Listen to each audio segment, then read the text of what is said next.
오늘은 제4대 세종특별자치시의회 후반기 1주년을 맞아 그간의 의정활동과 주요 성과를 시민 여러분께 보고드리고 앞으로 남은 1년 동안의 의정활동 방향과 각오를 말씀드립니다.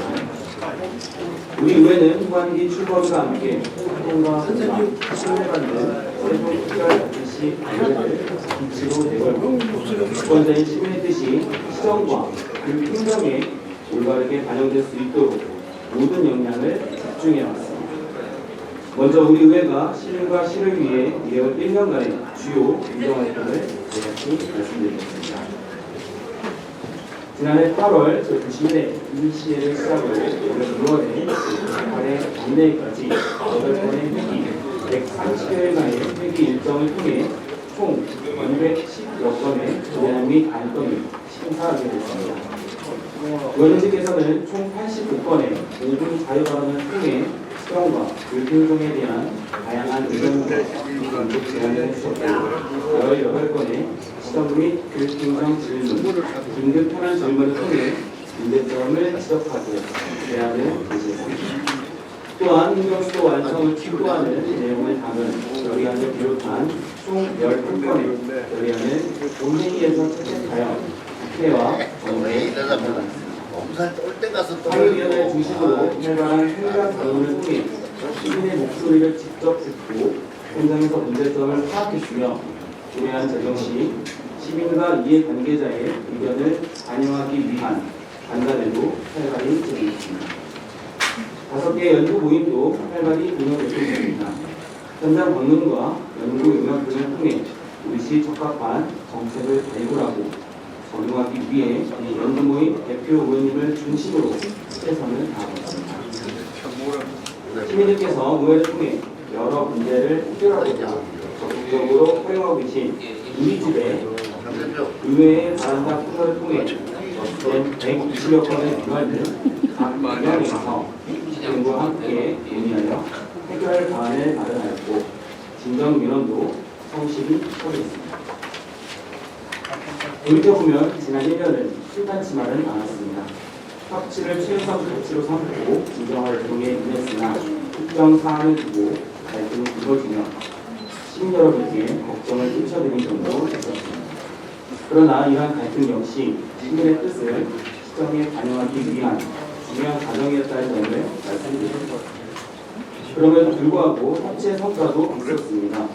상임위에서 연거푸 부결됐던 세종 평생교육 정책연구원 설립 및 운영 조례안과 평생교육 진행 조례 일부 개정 조례안 특권을 지난 3월 회기에서 이장 직권으로 상정에 처리한 바 있습니다.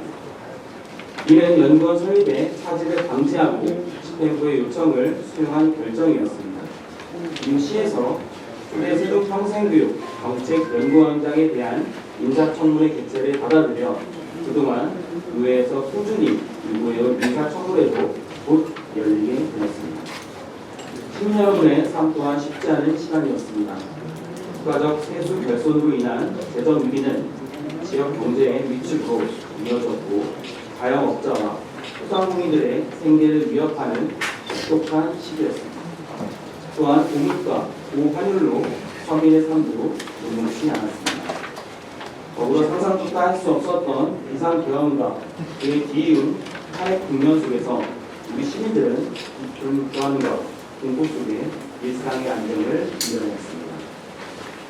그러나 이런 위기 속에서도 시민 여러분은 늘 중심을 잡아주셨기에 우리 의회 역시 시민의 삶을 세심히 살피고 세종시가 명실상부한 행정수도로 도약할 수 있는 토대를 마련하기 위한 의정활동에 내보낼 수 있었습니다. 세종시는 단지 한 도시의 미래가 아니라 대한민국의 미래를 열어갈 핵심 축입니다. 세종시가 완전한 행정수도로 자리매김하고 제 역할을 다할 수 있도록 하기 위해서는 아직 가야 할 길이 많습니다. 우리 의회도 그 책임과 역할을 결코 가볍게 여기지 않겠습니다. 남은 1년여의 시간도 시민의 목소리에 더욱 귀 기울이며 세종시가 더 나은 미래로 나아갈 수 있도록 최선을 다하도록 하겠습니다.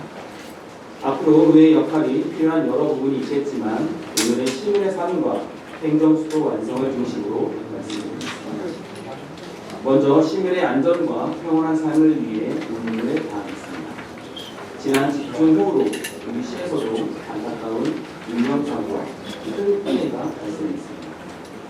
이 노래도 지난 피해 지역 복구에 동참하는 등 힘과 마음을 모으고 있습니다.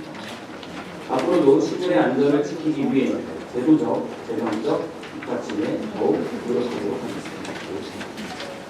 지난주부터 경제 회복의 마중물이 된 소비 쿠폰 신청과 지급이 시작되었습니다. 소비 쿠폰의 사용으로 지역 상권이 활기를 띨 것으로 예상합니다.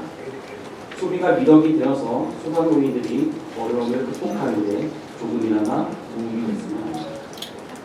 앞으로 지역 경제가 어려움을 딛고 활성화될 수 있도록 다양한 지원책을 마련하는 데 최선을 다하도록 하겠습니다. 두 번째로 행정수도 완성에 대해 말씀드리겠습니다. 행정수도 세종 완성은 진짜 대한민국을 만들기 위한 가장 빠른 길이자 반드시 가야 됩니다. 특히 최근 해양수산부의 부산 이전과 관련하여 지역 일각에서 행정수도 완성에 역행한다는 우려의 목소리가 있음을 잘 알고 있습니다. 국가적인 비전 실행과 대한민국의 미래를 위한 일인 것은 이해하나 아쉬움이 많이 있습니다. 국가 미래 비전을 위한 결정임을 이해하면서도 위 이전 부처의 세종 이전 계획이 선행되었으면 어땠을까 하는 아쉬움이 많은 것도 사실입니다. 해수부 이전이 기정사실화된 만큼 우리 의회는 이로 인해 발생할 수 있는 행정수도의 기능 공백을 메우기 위해 위 이전 부처의 세종시 이전과 같은 실질적 보완 대책을 중앙정부에 강력히 건의하고 반드시 단절시켜야 하겠습니다. 아울러 정부의 5급 3급 국가균형발전 전략에 대해 우리 시의 특수성과 위상을 충분히 반영한 수정이 필요하다고 생각합니다.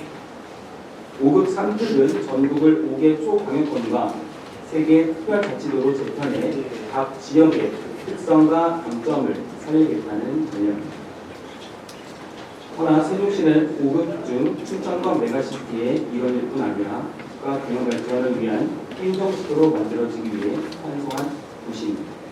따라서 기존 5급 3급 전략의 1행 행정수도 세종을 더한 5급 3급 1행으로 전략을 보완하여 합니다. 이를 통해 세종시가 행정수도로의 위상을 확고히 하고 특별자치시에 걸맞는 행정적, 재정적 자율권을 중앙정부로부터 부여받아야 할 것입니다. 그리고 이런 자율권을 바탕으로 이 도시는 그동안은 다른 새로운 정책 모델을 파격적으로 실험하고 혁신적으로 적용해올 수 있는 곳으로 키워나갑니다. 국가의 운영, 행정의 중심이자 새로운 시도와 도전이 넘쳐나는 대한민국의 미래를 끌어가는 곳으로 세종시가 성장할 수 있도록 최선을 다하도록 하겠습니다. 끝으로 우리 세종특별자치시 의회는 시민의 중심에 두고 유정활동을 펼치겠다는 말씀을 드리며 유종의 미를 거두는 제4대 의회가 될 수 있도록 최선의 노력을 다하도록 하겠습니다. 얼마 전 집주로 인해서 좀 우리 시 피해가 많아서 인맥 피해도 있었고 또 재산 피해도 있었습니다. 저희가 당초에 상임위원회는 몇 개월 전부터 계획했던 부분이라서 소개 연수를 좀 다녀왔습니다. 세계 상임위원회에서 대만, 일본, 중국 이렇게 좀 다녀왔는데요. 그게 연수를 하는 동안에 좀 집중호우가 그래서 좀 피해를 입었는데요. 그 이후에는 이제 저희가 이제 세종시에 와서 전체적으로 지역구에 가셔가지고 피해도 한번 좀 파악하시고 현장도 둘러보시고 이렇게 고민들을 하신 걸로 알고 있습니다. 그래서 당초에 저희가 2박 3일 동안에 그 인정 연수를 계획했었거든요. 이것을 이제 법정 필수 교육을 꼭 들어야 되는 부분인데 수목금 계획돼 있었지만 수요일을 반납하고 저희가 수요일날에 피해 현장에 가서 봉사활동하는 식으로 제시를 하고 목요일 금요일은 공주에서 저희가 이틀 동안 내내 교육받고 강의를 받고 있습니다.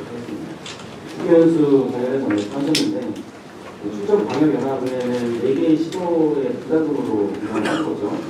이번에 이제 추경을 통해서 인도네시아로 이렇게 출장을 좀 다니는데 저도 좀 안타까운 부분이 있다고 생각합니다. 왜냐하면 충분한 좀 소통이나 아니면은 당연연합의회가 출범한 지 1년도 채 되지 않았는데 벌써부터 어떻게 연습으로 피를 썰나 이런 부분들 좀 아쉬운 부분이긴 한데요. 좀 다음번은 제가 세심하게 좀 살펴가지고 원님들과 좀 소통을 해서 신중하게 진행할 수 있도록 노력하겠습니다. 제가 알기로는 횟수부 직원이 한 500여 명 정도 되는 걸로 알고 있습니다. 그에 따라서 자녀들과 교육까지 하면 많은 인원들이 유출될 수 있다고 생각이 들고요. 산하기관 최고 직원과 또 배우자, 자녀들 포함하면 사실 많은 부분에 있어서 우리 시민들이 이런 유출돼 아무런 해석이 있을까 판단되기 때문에 좀 굉장히 걱정이 많이 있는 부분인데요. 어쨌든 지금 17개 부처 중에서 5개 부처가 아직 내려오지 못했지 않습니까? 국방부, 통일부, 외교부, 여성가족부, 법무부. 그 미이전 부처들부터 좀 빠르게 이전에 있어서 계획적으로 실행해서 단계적으로 모두 한 번에 내려오지 못하더라도 차근차근 준비를 했어야 되는데 그것도 선행되지 않은 상태에서 횟수부 먼저 우선으로 좀 이전하겠다는 그런 정책이 나와서 좀 아쉬운 부분이 있다. 이런 선에서 좀 말씀드리고 싶고요. 이후에 어쨌든 이제 정부에서 그렇게 추진하기 때문에 역행할 수는 없는 거기 때문에 저희는 차선적으로 좀 발빠르게 움직여야겠다. 그래서 미이전 5개 업체를 좀 빠르게 동시에 이전할 수 있는 그러한 부분을 공략을 해야겠다고 생각이 들고요. 어쨌든 그 파업 미팅에서도 주거라든지 자녀 교육이라든지 배우자 직전랑 이전 이런 부분들 얘기가 좀 많이 나왔는데 정부와 또 우리 시와 그리고 부산 이렇게 세 개 기관에서 소통을 많이 해야 된다고 생각이 듭니다. 아직까지 좀 진전에 있어서는 명확하게 이루어진 게 없기 때문에 그 안에서 과정 속에서 저희 세종시나 세종시 이외에도 충분히 소통하고 또 도움이나 아니면은 저희들이 해야 될 역할이 있으면 충분히 다하겠다 그런 말씀 드리겠습니다. 사실 이제 저희는 이제 지방자치를 또 하고 있는 상황이잖아요. 그래서 중앙정부나 중앙정치에 있어서는 좀 한계가 있는 건 사실입니다. 그래서 말씀은 이제 뭐 5개 이전 부처가 좀 내렸으면 한다 이렇게 말씀드리지만 실질적으로는 중앙부처나 아니면 전 국민이 좀 공감대가 형성돼야 되는 거겠죠. 저희 세종시의 모든 시민들의 생각을 대변할 수는 없겠지만 그래도 행정수도의 완성은 모든 부처가 유기적으로 연결돼서 우리 중앙정부하고 가깝게 행정에 있어서 그 효율성과 그 편리성을 도모할 수 있는 것들 필요하다고 생각이 들었고요. 모두 다 이전을 할 수는 없지만 여성가족부 같은 경우에는 특별히 서울에 있어야 될 이유는 없기 때문에 그런 부분을 좀 빨리 이전 받아야 된다 생각이 들고 때에 따라서는 뭐 법무부도 이전해도 되겠죠. 근데 외교부나 아니면은 국방부, 통일부 같은 경우에는 또 특수성이 있을 수도 있지 않습니까? 그래서 그런 부분들을 좀 감안해야 되긴 하겠다. 그리고 향후에는 뭐 외교부도 좀 전략적으로 이거는 제 개인적인 생각입니다만은 뭐 인천에 있어서 뭐 국제적인 그 글로벌 저희가 공항을 갖고 있지 않습니까? 세계 3대, 5대 안에 드는 그런 글로벌 국제공항이 있기 때문에 그런 외교부도 인천에다 좀 줄 수도 있는 부분이고 이거는 향후 좀 중장기적으로 앞으로 균형 발전이나 아니면은 분권에 있어서 우리 중앙정부 그리고 지방에서 좀 심도 있게 고민을 해야겠다 이런 차원에서 좀 받아주셨으면 좋겠고요. 같은 당이 아닌 상황에서는 어떻게 이렇게 또 개변을 하거나 아니면은 추진할 수 있겠느냐 이렇게 두 번째 말씀해 주셨는데 좀 어려운 질문이기도 하지만 저는 이제 어쨌든 국회의장은 이제 당적을 갖지 않잖아요. 의장직을 하는 동안에는. 근데 지방의회, 광역의회나 기초의회는 당적을 갖고 있기 때문에 사실상 좀 어려움을 갖고 있는 건 사실입니다. 그렇지만 그럼에도 불구하고 저는 세종시 의회에 이끌어가는 입장에서 항상 중립을 잘 지키려고 노력을 한다고 생각하거든요. 이번 같은 경우도 뭐 민주당에서 그렇게 뭐 어떤 제안이나 아니면 정부 측에서 그렇게 주장을 했지만 그거에 대해서 일희일비하거나 아니면은 따라가지는 않았고요. 당연히 시민들의 목소리를 대변해서 그런 저도 답변을 좀 내놓았다고 생각을 드리고요. 그래서 앞서서 제가 발언을 했던 부분에서도 아쉽다는 말씀을 드렸습니다. 뭐 정부에 무조건 찬성하는 건 아니고요. 세 번째 질문은 이제 시민을 위한이라는 말씀을 계속해서 들었는데 헬스도 관련해서 좀 공감을 하거나 아니면 소통을 해서 뭔가 진전이 된 거 있느냐고 말씀해 주셨는데 사실상 우리 의회차원에서는 없었다는 게 사실이고요. 네.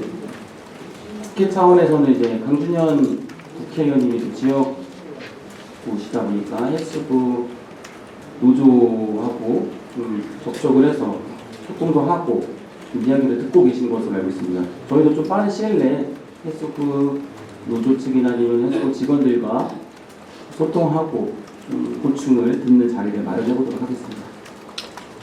저희가 오늘 집행부에서 인사청문회를 요청이 들어올 것 같아요. 그렇게 되면 이제 3일 이내에 본회의를 열어야 되거든요. 그래서 저희가 이제 수요일 정도 본회의를 개최를 할 예정입니다. 그때 윤리특위가 좀 개최될 예정이고요. 그날 당일 처리는 좀 불가합니다. 왜냐하면 저희가 변호사들로 구성된 자문위원회가 있습니다. 중개자문위원회, 윤리자문위원회도 마찬가지고 그 자문위원회에 이제 일단은 요청을 해서 어느 정도의 수위의 뭐 징계라든지 아니면은 심의를 해야 될지 이런 부분들 좀 자문을 받은 다음에 이후에 윤리특위에서 의결을 내리고 본회의에 회부할 그런 계획입니다. 정확하게 이제 시간의 흐름에 대해서는 말씀드릴 수는 없지만 이번 주 수요일 날 우선은 첫 번째 윤리특위가 열 것이고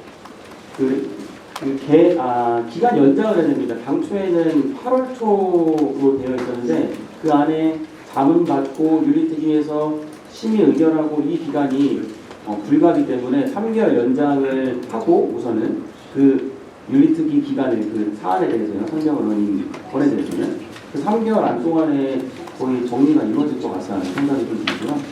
정확하게 앞으로의 시간의 흐름에 따라서 진행되는 것은 언론인 여러분들에게 공개를 해드리고 자료를 드릴 예정인데 간략하게 말씀드리면 수요일날 우선 윤리특위를 열어서 기간 연장을 3개월 하고요.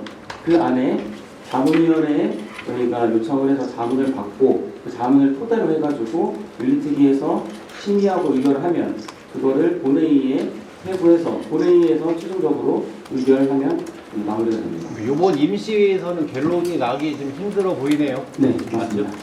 저희가 자문 받고 또 그 이어가는 과정이 있기 때문에 특정 사안에 대해서 좀 갈등이 불거졌다 이렇게 좀 말씀드렸던 것은 어떤 뭐 아시다시피 작년에 국제 정원도시 박람회 부분도 있었잖아요. 그리고 뭐 북축제도 있었고 이런 부분들이 재정 여건이 많이 안 좋아지면서